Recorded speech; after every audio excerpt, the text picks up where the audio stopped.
kemunculan Ustadz Nuruddin ini sangat membahayakan bagi konsistensi ajaran Salafi. Sama seperti kemunculan pesulap merah pertama muncul itu sangat membahayakan dunia perdukunan kan. Di saat pesulap merah membongkar kebohongan perdukunan, kan pada marah kan, pada cemas lah, orang dukun marah, bahkan mau melaporkan ke polisi kan, karena pesulap merah kan membongkar kan, karena saking kasihan sama masyarakat, dibodohi terus, dibohongi terus kan. Dan alhamdulillah kan, setelah terus berjuang pesulap merah kan dengan banyak tantangan kan, dilaporkan, dipersekusi apa kan, akhirnya kan banyak masyarakat yang sadar kan. Nah, yang jadi masalah begini, sebelum kita bahas perseteruan Ustadz Nuruddin kan, saya membahas kondisi psikologi dulu keadaan pesulap merah nih pas membongkar kebohongan para dukun-dukun itu kan. Pesulap merah itu dia punya pengetahuan tentang dunia perdukunan. Bahkan kata beliau pernah bilang begini, bahwa dunia perdukunan itu saya sudah tahu semua kebohongannya, dari mulai kulit sampai daging sampai ke tulangnya. Itu kata pesulap merah begitu.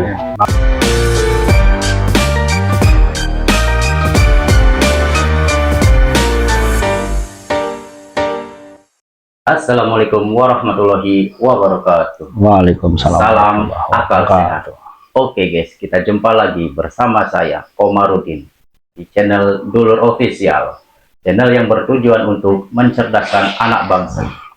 Oke guys, untuk tema pembahasan kita kali ini, kita masih membahas mengenai Ustadz Nuruddin dan Salafi atau Wahabi, tentang perseteruan mereka. Karena sampai saat ini antara Ustadz Nuruddin atau kelompok Salafi ini masih berseteru mengenai akidah Ibnu Taimiyah. Maka dari itu kita akan membahasnya bersama narasumber kita, Abdul Rozak. Akan tetapi sebelum ke pembahasan, jangan lupa subscribe, like, dan komen agar kami lebih semangat lagi dalam membuat video-video selanjutnya. Oke guys, kita langsung saja ke dalam pembahasannya. Oke Abdul Rozak, perseteruan antara Ustadz Nuruddin dan sekelompok Salafi atau Wahabi ini sampai sekarang belum menemukan titik damainya. Nah, pertanyaannya, menurut Anda, sebahaya apa sih kemunculan Ustadz Nuruddin ini bagi ajaran Salafi atau Wahabi? Assalamualaikum warahmatullahi wabarakatuh. Waalaikumsalam. Bismillahirrahmanirrahim. Ini bahas yang lagi rame terus kan di medsos nih, antara Ustadz Nuruddin dengan kelompok Salafi Wahabi kan. Jadi begini, kalau saya analisa, kemunculan Ustadz Nuruddin ini sangat membahayakan bagi konsistensi ajaran Salafi. Sangat membahayakan. Sama seperti kemunculan pesulap merah pertama muncul itu sangat membahayakan dunia perdukunan kan. Di saat pesulap merah membongkar kebohongan perdukunan, kan pada marah kan, pada cemas lah, orang dukun marah, bahkan mau melaporkan ke polisi kan. udah banyak bahkan para organisasi perdukunan ini melaporkan pesulap merah ini. Iya kan, karena pesulap merah kan membongkar kan, karena saking kasihan sama masyarakat, dibodohi terus, dibohongi terus kan. Dan alhamdulillah kan, setelah terus berjuang pesulap merah kan dengan banyak tantangan kan, dilaporkan, dipersekusi apa kan, akhirnya kan banyak masyarakat yang sadar kan. Nah, yang jadi masalah begini, sebelum kita bahas perseteruan Ustadz Nuruddin kan, saya membahas kondisi psikologi dulu keadaan pesulap merah nih pas membongkar kebohongan para dukun-dukun itu kan. Pesulap merah itu dia punya pengetahuan tentang dunia perdukunan. Bahkan kata beliau pernah bilang begini, bahwa dunia perdukunan itu saya sudah tahu semua kebohongannya, dari mulai kulit sampai daging sampai ke tulangnya. Itu kata pesulap merah begitu. Makanya di saat diajak debat itu para dukun nggak ada yang berani. Makanya siapa saja yang nggak berani debat, artinya ada kesalahan yang ditutupi, yang takut terbongkar. Kan begitu filosofinya kan, dengan mudah terbaca itu. Berarti kalau seperti itu, menurut Anda, orang Salafi atau Wahabi pun mereka takut ada yang terbongkar? Takut ada yang munculannya Ustadz Nuruddin ini? Takut, karena banyak sekali kebohongan yang mereka simpan itu kan.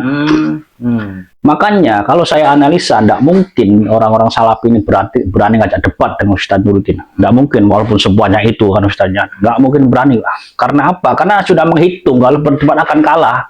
Oke. Apalagi musuhnya orang filsafat kan, orang yang pertama itu argumentasinya kuat, ditambah teknik berdebatnya sudah menguasai orang filsafat. Bagaimana cara menghancurkan argumentasi musuh? Paham orang filsafat itu. Tapi saya itu di media-media sosial banyak dari kelompok Salafi atau ustadz-ustadznya nih pada berbondong-bondong menyerang Ustadz Nuruddin. Yang diserang itu kan bukan argumentasinya itu.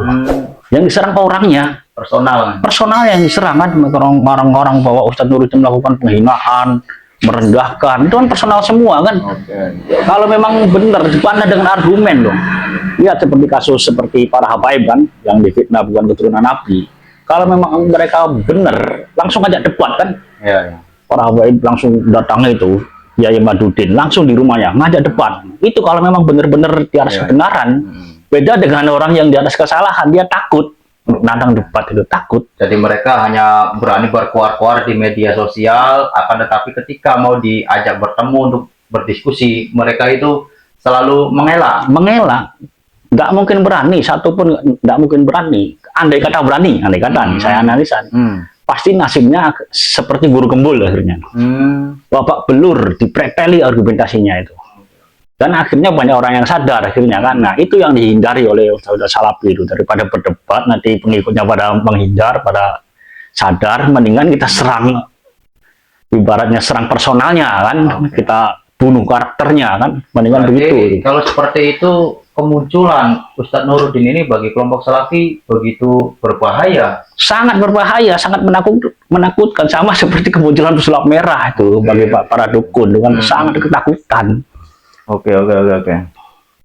Pertanyaan selanjutnya, apakah pengikut Wahabi akan terdampak dengan kemunculan Ustadz Nuruddin ini? Nah, kan saya sudah terangkan di awal bahwa kemunculan pesulap merah itu sangat berdampak bagi dunia perdukunan. Akhirnya banyak yang sadar kan. Begitu juga masalah ini. Karena apa? Karena antara hak dan batil itu kan selalu berperang kan. Selalu berperang dari zaman dulu sampai kiamat nanti berperang. Mereka berperang saling ingin menguasai, saling ingin menjatuhkan. Pertama, hak dan batil dari dulu selalu berperang.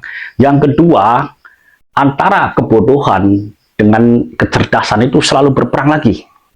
Dan yang ketiga, antara pemikiran rasional dengan pemikiran ngawur dari dulu selalu berperang.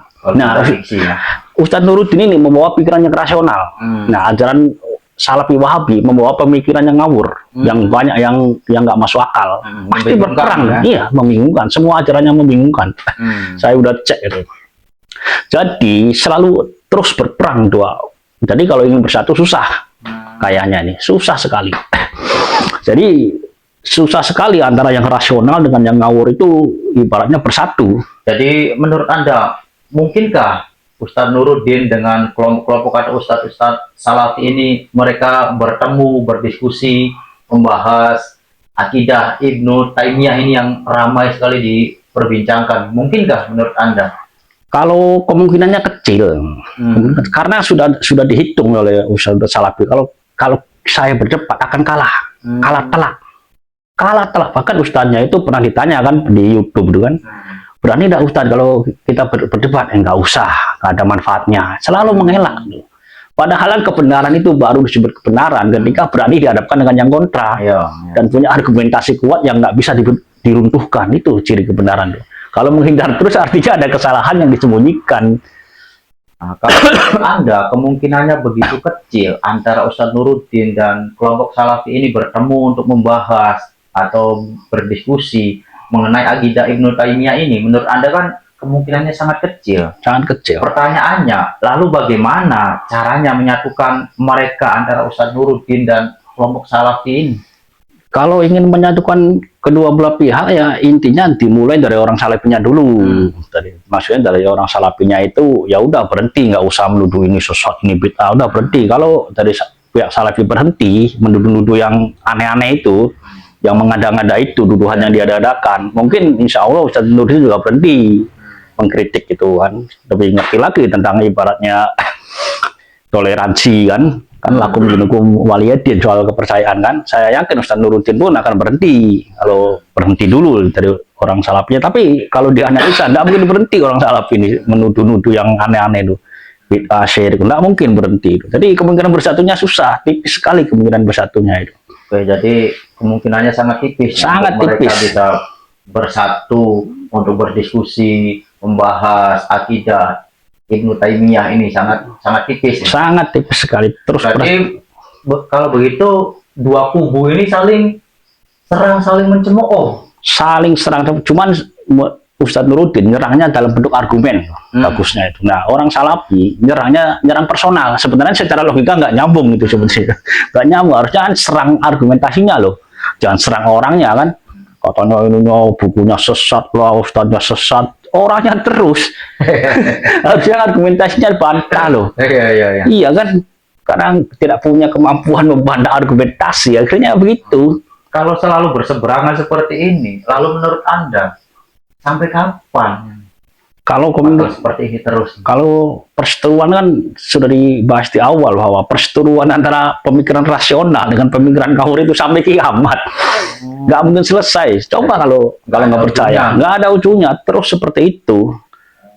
Satu-satunya jalan harus berhenti dulu. Tapi kan nggak mungkin orang Salafi berhenti kan menyerang amalan-amalan orang NU kan, nggak mungkin. Akhirnya terus menerus. Padahal dari NU atau dari kelompok Salafi ini yang di bawah mereka ini sangat ingin bahwa tokoh-tokoh mereka ini antara Ustaz Nuruddin dan Ustaz-Ustaz Salafi ini bertemu. Ingin, saya juga ingin mendukung, mendorong. Cuman berdasarkan analisis saya nggak mungkin berani. Siapa coba perwakilan yang segitu banyak Ustaz Salafi itu yang berani itu siapa?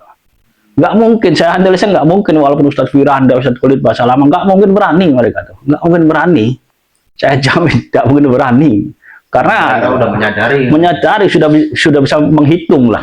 Nanti kalau debat ini akan kalah, begitu kalah nanti banyak orang sadar, ditinggal pengikutnya pada berbalik arah kan, tuh itu penjelasannya tuh. Oke, terima kasih atas waktu dan penjelasannya Abdul Rozak.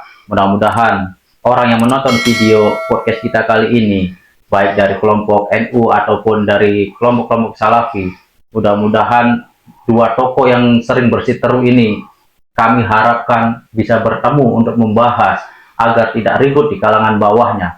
Oke guys, untuk podcast kita kali ini kita akhiri saja sampai di sini. Kita akan berjumpa lagi di podcast selanjutnya. Wassalamualaikum warahmatullahi wabarakatuh. Waalaikumsalam.